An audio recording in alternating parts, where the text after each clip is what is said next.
وعلى آلك واصحابك يا حبيب الله الصلاة والسلام عليك يا نبي الله وعلى آلك واصحابك يا نور الله۔ اللہ پاک کے آخری نبی صلی اللہ علیہ وآلہ وسلم نے ارشاد فرمایا، بروز قیامت تم میں سے میرے زیادہ قریب وہ ہوگا جس نے مجھ پر زیادہ درود پڑھے ہوں گے۔ صلو علی الحبیب صلی اللہ علی محمد وعلی آلہ وصحبہ وبارک وسلم۔ صلاۃ و سلاما علیک یا رسول اللہ، صلاۃ و سلاما علیک یا حبیب اللہ۔ لیکن طویل گفتگو کا تو اب وقت نہیں ہے، میں بھی سمجھتا ہوں بڑی دیر سے ماشاءاللہ محفل میں شریک ہیں، تو جدول واللہ علم کیسے کیا تھا، ہمیں 10 بجے کا مجھے ٹائم بیان کا فرمایا تھا، میں اس حساب سے حاضر ہوا، لیکن چونکہ ہمارا نیکی کی دعوت کا ایک سلسلہ ہوتا ہے، ہمیں اس سے نہیں ہوتا کہ میں پہلے یا مہمان ہوں تو ان کو پریورٹی دینا اچھا ہوتا ہے، لیکن مجھے 10 بجے چونکہ بیان کا فرمایا تھا تو میں اس حساب سے 10 بجے حاضر ہوا تھا، کہ بڑا مزہ آیا، بڑی پیاری محفل چلتی رہی۔ اب میں بہت طویل بیان تو اس وقت نہیں کروں گا، لیکن چند ضروری باتیں ضرور عرض کروں گا، کیونکہ یہ محافل جو ہوتی ہیں، میلاد کی محفلیں، ہمارے یہ اجتماع، یہ محفل نعت، یہ عشق رسول کو بڑھانے کا ذریعہ ہے، اور اللہ رب العزت نے قرآن پاک میں وہ چیزیں اور وہ رشتے جن سے انسان کو فطرتاً محبت ہوتی ہے، باپ سے، بیٹے سے، اپنے خاندان سے، بھائی بیوی، اچھا اپنا مال، سودا تجارت کا، پھر اپنا پسندیدہ مکان، یہ تمام چیزیں جن سے انسان کو فطرتاً محبت ہوتی ہے۔ سورہ توبہ کی آیت نمبر 24 میں اللہ نے یہ چیزیں اور رشتے گنوا کے بتایا کہ کون سی محبت سب سے زیادہ ہونی ضروری ہے۔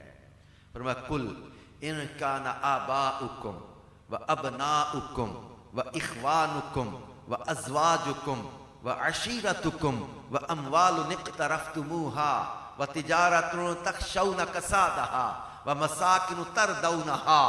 فرمایا اے حبیب ان سے فرماؤ کل ان کان آباؤکم، اگر تمہارے باپ، بیٹے، بھائی، بیوی، کنبہ، تمہارے مال، تمہارا وہ سودا جس کے نقصان کا تمہیں ڈر ہے، اتنا قیمتی سودا، ومساکن ترضونها، تمہاری پسند کے مکان، احب الیکم من اللہ ورسولہ، اگر یہ چیزیں تمہیں اللہ اور اس کے رسول سے زیادہ پیاری ہو گئیں، اب یہ بتایا جا رہا ہے کہ تم خطرے کے دائرے میں داخل ہو گئے ہو۔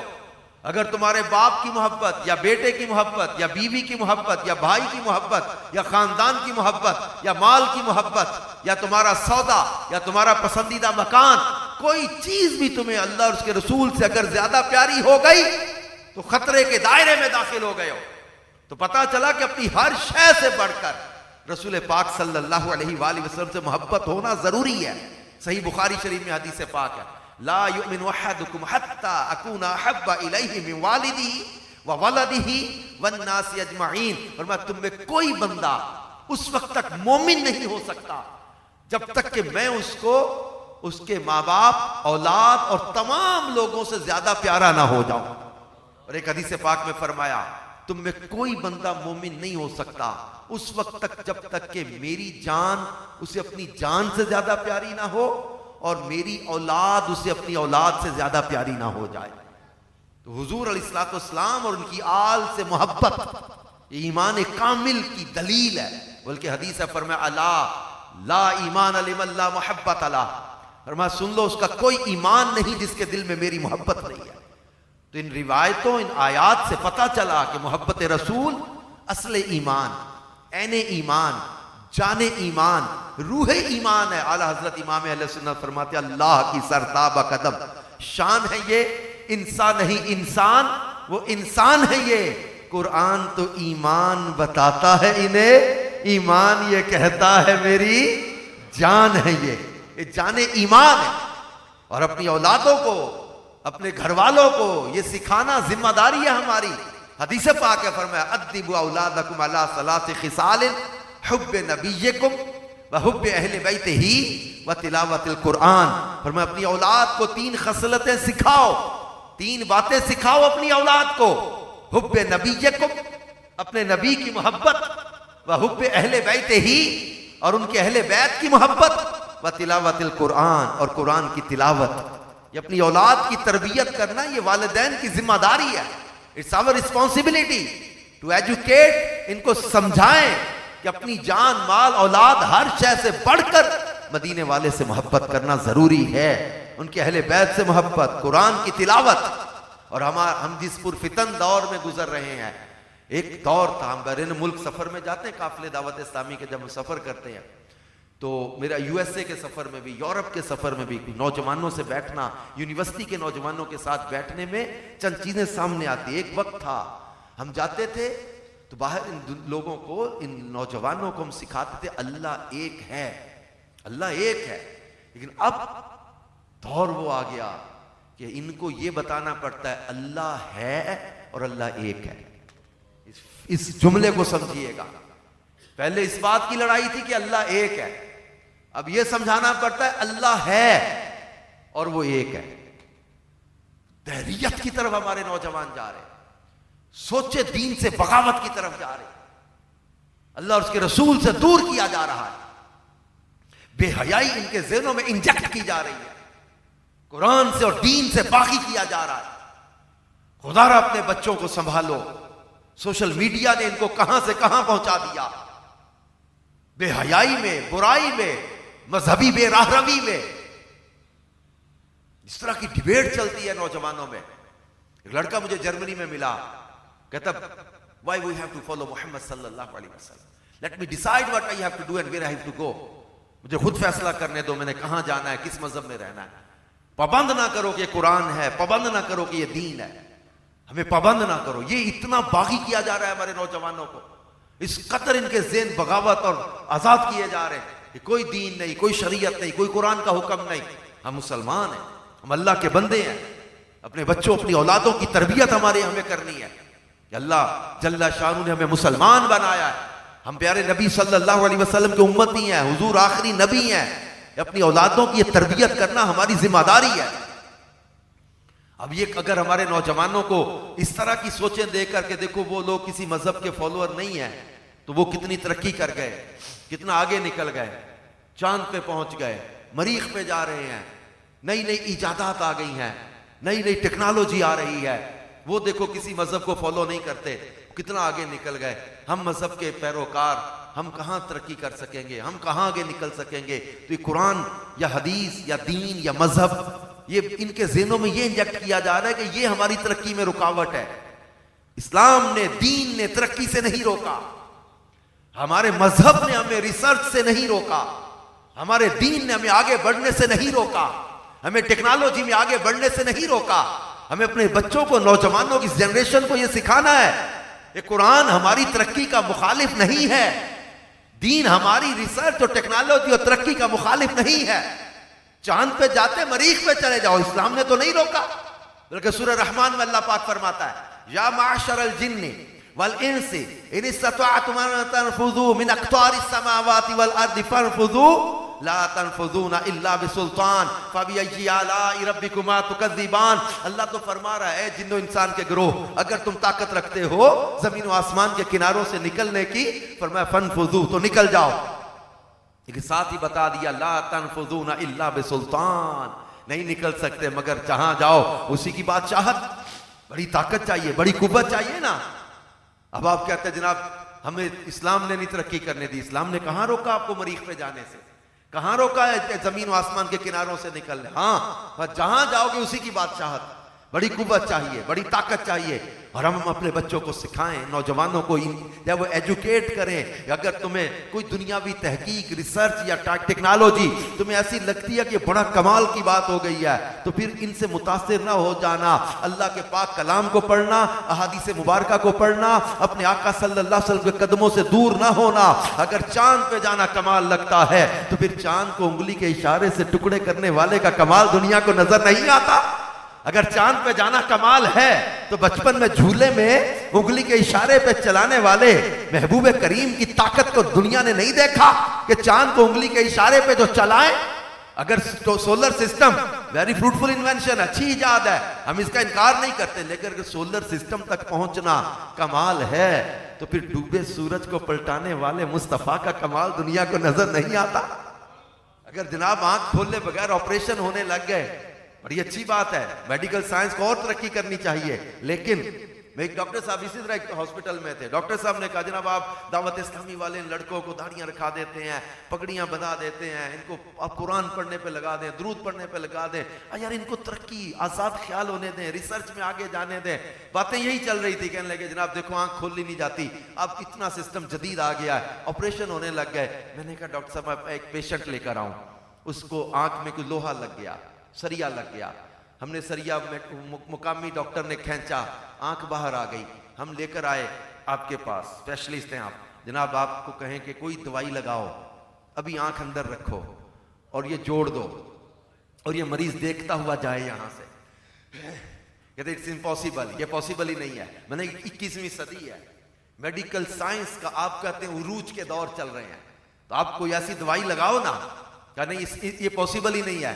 میں نے کہا ڈاکٹر صاحب ابھی تو میں نے دوائی کی بات کی ہے، آپ کہہ دیں گے نا کسی دور میں جا کے کہ ایسی دوائی ہم نے بنا لی، تو میں تب بھی کہوں گا ابھی تو دوائی کی بات ہو رہی تھی، اس کی تو بات ہی میں نے نہیں کی۔ آپ کہتے 21ویں صدی میں بات آتا ہے، ہم بات کرتے ہیں جناب 21ویں صدی میں آپ کے پاس ایسا کوئی جو وہ طریقہ علاج نہیں ہے کہ نکلی آنکھ کو جوڑ دے۔ پھر میں آپ کو 6 صدی کی بات بتاؤں، صحیح بخاری میں حدیث پاک ہے، ہمارے کریم آقا صلی اللہ علیہ وآلہ وسلم احد کے میدان میں ہیں، حضرت ابو قتادہ کی آنکھ میں تیر لگا، آنکھ باہر آ گئی، نکلی آنکھ لے کر حضور علیہ السلام کے پاس آتے ہیں، عرض کرتے آقا میری آنکھ ضائع ہو گئی۔ آپ فرماتے ہیں قتادہ اگر تو کہے تو تیرے لیے جنت کی دعا نہ کر دوں، یہ آنکھ مانگنے گئے ہیں، آگے جنت تقسیم ہو رہی ہے۔ اور یہ حضرت ابو قتادہ انکار نہیں کرتے، یہ نہیں کہا کہ حضور مجھے جنت نہیں چاہیے، ہاں آپ نے فرمایا اگر تو کہے تو تیرے لیے جنت کی دعا کر دوں، آنکھ ضائع ہو گئی ہے، اس کے بدلے جنت لے لے۔ عرض کرتے آقا اگرچہ جنت بڑی پیاری نعمت ہے مگر میری بیوی کو میرا کانا ہونا اچھا نہیں لگے گا، حضور میں گھر جاؤں گا تو سونا نہیں لگوں گا، کانا ہو کے گیا تو۔ پیارے آقا صلی اللہ علیہ وسلم سمجھ گئے یہ چاہتے کیا ہیں، یہ محبوب کی شان ہے۔ حضرت ابو قتادہ دوبارہ نہیں کہا، بھائی اتنا کہا حضور میری بیوی کو میرا کانا ہونا اچھا نہیں لگے گا۔ آقا سمجھ گئے، آنکھ لی، اندر رکھی، اوپر لعاب دہن لگا دیا۔ راوی کہتے خدا کی قسم پتہ ہی نہیں چلتا تھا کہ آنکھ میں تیر لگا بھی تھا کہ نہیں لگا تھا۔ ہم اس نبی کے امتی ہیں جن کو اللہ نے ایک کمال و مرتبہ عطا کیا ہے۔ آج دنیا کہتی ہے اب 21ویں صدی میں آپ 6 صدی کی باتیں کرتے ہیں، دنیا چاند پہ پہنچ گئی، آپ کچی مسجد نبی کے دور کی باتیں کرتے ہیں۔ How I will survive in this society with this system, it's very difficult to survive now۔ ہم کہتے ہیں سروائیو کرنا مشکل ہو گیا، ارے کیسے سروائیو کرنا مشکل ہو گیا، اب ان سے کیسے متاثر ہو جائے جو چاند پہ جانے کی بات کرے۔ ہم اس نبی کی محبت کی بات کرتے ہیں جن کے اشارے پر چاند ٹکڑے ہو جاتا ہے۔ اگر جناب میڈیکل سائنس نے بڑی ایجادات کر دی ہے تو ہم یہی کہیں گے آ جاؤ دامن مصطفیٰ سے لپٹ جاؤ۔ میرے آقا صلی اللہ علیہ وسلم کو اللہ نے ایک کمال و مرتبہ عطا کیا ہے کہ مولا کائنات مولا علی شیر خدا کی دکھتی آنکھوں پر خیبر کے روز لعاب دہن لگا کے شفا یاب کر دیا۔ حضرت عتبہ کے آبلے دار جسم کو لعاب دہن لگا کے شفا یاب بھی کیا بلکہ خوشبودار بھی بنایا۔ حضرت عتبہ پوری زندگی دوبارہ عطر لگانے کی ضرورت نہیں پڑی، کسی محفل میں جاتے تھے سب سے زیادہ حضرت عتبہ کے بدن سے خوشبو آیا کرتی تھی۔ پوچھا گیا عتبہ کہاں سے اتنا مہنگا عطر منگواتے ہو؟ فرمایا میں تو عطر لگاتا ہی کوئی نہیں، بس لعاب مصطفیٰ میرے زخموں پہ لگا تھا، اس کے بعد میرے بدن میں کبھی درد بھی نہیں ہوا، مجھے کبھی خوشبو لگانے کی ضرورت بھی پیش نہیں آئی۔ ہم اس نبی پاک صلی اللہ علیہ وسلم کے امتی و غلام ہیں کہ جن کو اللہ نے کمال و مرتبہ عطا کیا ہے۔ حضرت حبیب کے والد نابینا ہو گئے تھے، ان کی آنکھوں میں لعاب دہن لگا کے نور عطا کر دیا۔ وہ کھاری کنویں میں لعاب دہن ملائیں تو کنویں کے پانی کو میٹھا کر دیتے ہیں۔ جو حضرت محمد بن حاتب کے جلے ہوئے ہاتھ کو لعاب دہن لگا کے شفا یاب کرتے ہیں بلکہ جلنے کا نشان بھی ختم کر دیں۔ ہم اس نبی کی امتی ہیں جن کو اللہ نے کمال و مرتبہ عطا کیا ہے۔ کسی دلہن کو جہیز میں دینے کے لیے اپنا پسینہ عطا فرما دیں تو پورے مدینے میں اس گھر کی خوشبو آنے لگ جاتی ہے۔ ہم اس محبوب کے امتی ہیں جن کو اللہ نے کمال عطا کیا ہے، حضرت عکاشہ کی ٹوٹی تلوار کے بدلے لکڑی کی پھٹی کو جو تلوار بنا کے عطا کر دے، ہم اس محبوب کے امتی و غلام ہیں جن کو اللہ نے کمال و مرتبہ عطا کیا ہے۔ حدیبیہ کے مقام پر میڈیکل سائنس لائے تو صحیح ایسی بات، حدیبیہ کے مقام پر صحیح بخاری میں حدیث ہے، صحابہ کرام پیاس کی شدت میں ہے اور پانی ختم ہے، نبی پاک صلی اللہ علیہ وسلم اپنی انگلیوں سے پانی کے چشمے جاری کر دیتے ہیں۔ ہم اس نبی کے امتی ہیں جن کو اللہ نے کمال و مرتبہ عطا کیا ہے۔ کھجوروں کے گچھے کو بلائیں، گچھا اتر کے کلمہ پڑھ کے اپنی جگہ پہ جائے، جو درختوں کو بلائیں، درخت چل کے کلمہ پڑھ کے جائیں، جو تبوک سے واپسی پر 30,000 کے لشکر کے لیے انگلیوں سے پانی کے چشمے جاری کر دے، انہیں ہم مصطفیٰ کہتے ہیں۔ جو اندھیرے کمروں میں جائیں تو کمرے چمکنے لگ جائیں، انہیں ہم مصطفیٰ کہتے ہیں۔ جو کسی کے سینے پر ہاتھ پھیرے، جو نفرت کرنے والا ہو محبت کرنے والا بن جائے، جو دلوں کو پلٹ دے، انہیں ہم مصطفیٰ کہتے ہیں۔ اور جو معراج کا شرف پائیں، رب کائنات جنہیں اپنا دیدار عطا کرے، وہ صاحب معراج، وہ صاحب تاج، وہ شان والے عظمت والے مصطفیٰ جن کو اللہ تبارک و تعالیٰ نے سب سے افضل و اعلیٰ بنایا۔ کمال میں دیکھو، حسن میں دیکھو، جمال میں دیکھو، اخلاق میں دیکھو، اوصاف میں دیکھو، رب کائنات نے ہمارے پیارے آقا صلی اللہ علیہ وسلم کو بے مثل و بے مثال بنایا۔ آج پوری سائنس کو ہمارا چیلنج اس بات پر ہے کہ اگر آپ کہتے ہیں جناب ہم اس لیے ان کو فالو کرنے لگے ہیں کہ جناب انہوں نے بڑی ایجادات کر دی ہیں، ہم سائنس، ٹیکنالوجی اور جدت اور ریسرچ کے مخالف نہیں ہیں، ہم اتنا بتانا چاہتے ہیں تم ان کے پیچھے نہ چلنا جو تمہیں غیرت سے دور لے جائے، جو تمہیں دین سے دور لے جائے، تمہیں قرآن سے دور لے جائے، جو مدینے والے سے دور لے جائے۔ آپ ٹیکنالوجی میں آگے بڑھو، ریسرچ میں آگے بڑھو، تحقیق میں آگے بڑھو، دامن مصطفیٰ چھوڑ کے نہیں، دامن مصطفیٰ تھام کے آگے بڑھو۔ اسلام ترقی سے نہیں روکتا، اسلام تمہیں شراب سے روکتا ہے، بدکاری سے روکتا ہے، بے حیائی سے روکتا ہے، نافرمانی کے کاموں سے روکتا ہے۔ ورنہ سائنس کہتی جناب ہمارے پاس کوئی ایسا اللہ نہیں ہے آج 21ویں صدی میں بھی جو زلزلے کو روک دے، ارتھ کوئک کو روکنے کی ہمارے پاس کوئی ٹیکنیک نہیں ہے۔ ہم ریکٹر سکیل پر شدت تو بتا دیتے ہیں، 5 پوائنٹ سمتھنگ اتنا زلزلہ آیا، 6.7 زلزلہ آ گیا، آج اتنا بڑا زلزلہ ہے، ریکٹر سکیل پر شدت بتا دیتے ہیں، اگر زلزلہ روکنے کی ہمارے پاس کوئی ٹیکنیک نہیں ہے۔ پھر آپ کو صحیح بخاری میں آج سے جب 1400 سال پیچھے لے چلوں، 6 صدی کی بات بتاتا ہوں، میرے آقا صلی اللہ علیہ وآلہ وسلم جب وہ احد پہاڑ پر ہیں، کریم آقا صلی اللہ علیہ وآلہ وسلم احد پہاڑ پر تشریف لے گئے، صدیق اکبر، فاروق اعظم، عثمان غنی رضی اللہ تعالیٰ عنہ ساتھ ہیں، احد پہاڑ پر زلزلہ آیا، ٹھوکر ماری، فرمایا احد ٹھہر جا، تجھ پر ایک نبی، ایک صدیق، 2 شہید موجود ہیں۔ صحیح بخاری کی حدیث ہے۔ علم دیکھو، علم غیب دیکھو، حضرت عمر کب شہید ہوں گے، حضرت عثمان کب شہید ہوں گے، مدتوں پہلے احد پہاڑ پر کھڑے بتا رہے ہیں، احد ٹھہر جا، تجھ پر ایک نبی، ایک صدیق، 2 شہید موجود ہیں، ٹھوکر ماری، زلزلہ روکا۔ اعلیٰ حضرت کہتے ہیں ایک ٹھوکر میں احد کا زلزلہ جاتا رہا، رکھتی ہیں کتنا وقار، اللہ اکبر۔ ایڑیاں، پوری سائنس تو میرے مصطفیٰ کی ٹھوکر کے برابر نہیں ہے، ہم نے ٹھوکر نہیں کھائی کہ پڑے ہیں در پر، ہم نے دنیا اسی در کے لیے ٹھکرائی ہے۔ ہم بچپن سے سن رہے ہیں چاند پہ چلے گئے، مریخ پہ جانا ہے، کروڑوں اربوں روپیہ لگ گیا لیکن مریخ پہ جا نہیں سکے، چلے جاؤ یہ تو ساتھ والا سیارہ ہے۔ ہمیں کہتے ہیں ان سے متاثر ہو جائیں جو ابھی تک مریخ پہ نہیں جا سکے، آ جاؤ، قرآن کہتا ہے سبحان الذی اسریٰ بعبدہ لیلا، رات کے قلیل حصے میں میرے مصطفیٰ کو معراج کا شرف کرایا گیا۔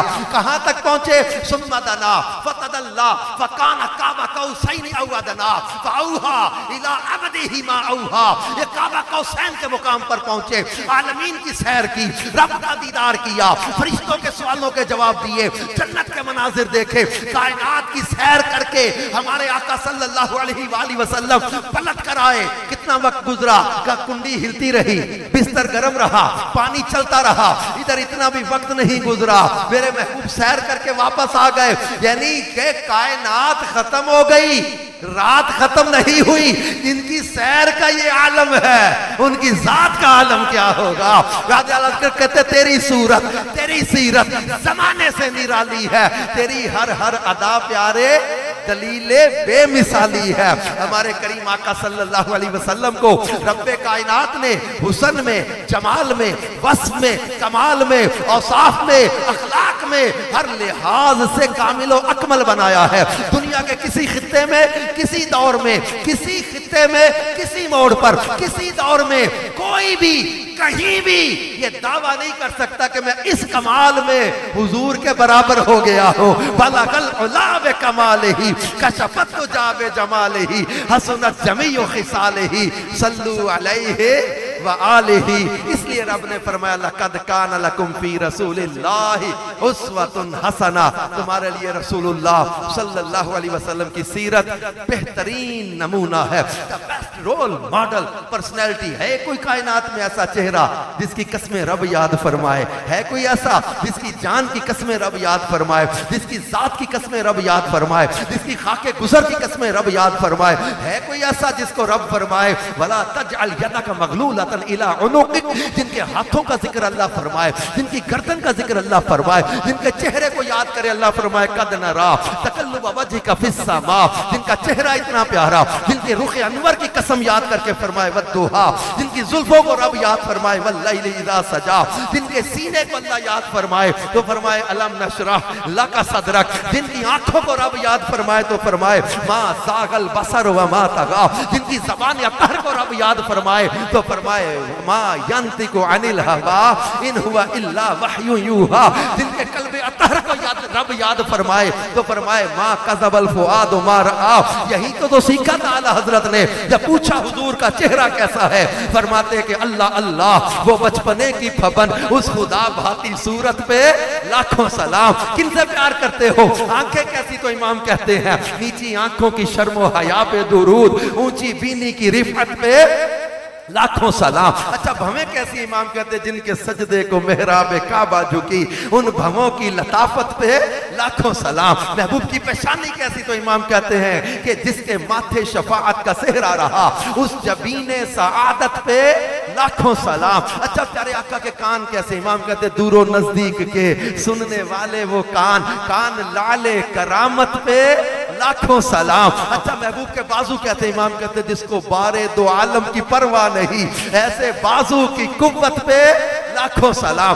ہاتھ کیسے؟ تو امام کہتے ہیں ہاتھ جس سمت اٹھا غنی کر دیا موج بحر سماعت پہ لاکھوں سلام۔ انگلیاں کیسی؟ تو امام کہتے ہیں نور کے چشمے لہرائیں دریا بہیں انگلیوں کی کرامت پہ لاکھوں سلام۔ ناخن کیسے ہیں؟ ہمارے ناخن ایسے، لیکن یہ چاند سے تشبیہ دیتے ہوئے امام کہتے ہیں عید مشکل کشائی کے چمکے ہلال ناخنوں کی بشارت پہ لاکھوں سلام۔ قدم کیسے؟ تو امام کہتے ہیں کھائی قرآن نے خاک گزر کی قسم اس کفے پا کی حرمت پہ لاکھوں سلام۔ دل کیسا؟ امام کہتے ہیں دل سمجھ سے ورا ہے مگر یوں کہوں گنجائے راز وحدت پہ لاکھوں سلام۔ اچھا ہونٹ کیسے ہیں؟ امام کہتے ہیں پتلی پتلی، کبھی گلاب کی پتی ہاتھ میں لے کر یہ پڑھنا آپ کو سمجھ آئے میرے امام کا عشق کہاں تک پہنچا۔ پتلی پتلی گلاب کی نہیں، کہتے پتلی پتلی گلے قدس کی پتیاں ان لبوں کی نزاکت پہ لاکھوں سلام۔ پوچھا زبان کیسی ہے؟ وہ کہتے وہ زبان